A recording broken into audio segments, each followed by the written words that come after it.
है कि लड़की जब घर से विदा होके जाती है, अपना घर छोड़ के, अपनों को छोड़ के नए लोगों के बीच, वाकई मुश्किल काम होता है। हम उसका सम्मान करते हैं, पर जरा सोचिए, जो लड़के घर से दूर नौकरी करने जाते हैं, क्या उनको भी अपना घर, अपना दोस्त, अपना परिवार छोड़ के नहीं जाना पड़ता? उनके ऊपर भी कुछ तो बीतती होगी।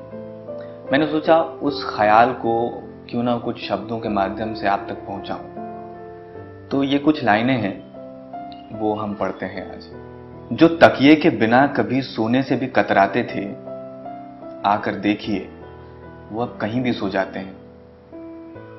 खाने में 100 नखरे करने वाले अब कुछ भी खा लेते हैं। अपने रूम में किसी को भी नहीं आने देने वाले अब एक ही बिस्तर पर सबके साथ एडजस्ट करके सो जाते हैं।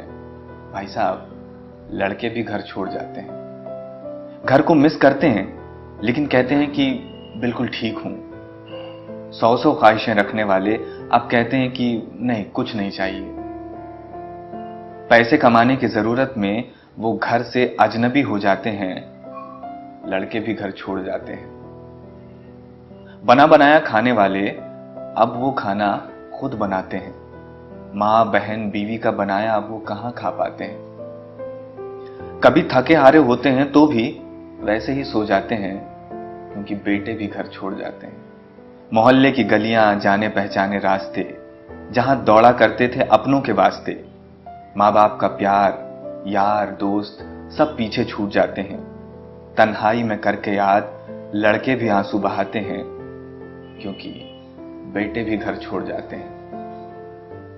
नई नवेली दुल्हन, जान से प्यारे भाई बहन, छोटे छोटे बच्चे, चाचा चाची, ताऊ ताई, सब कुछ छुड़ा देती है साहब ये रोटी और ये कमाई।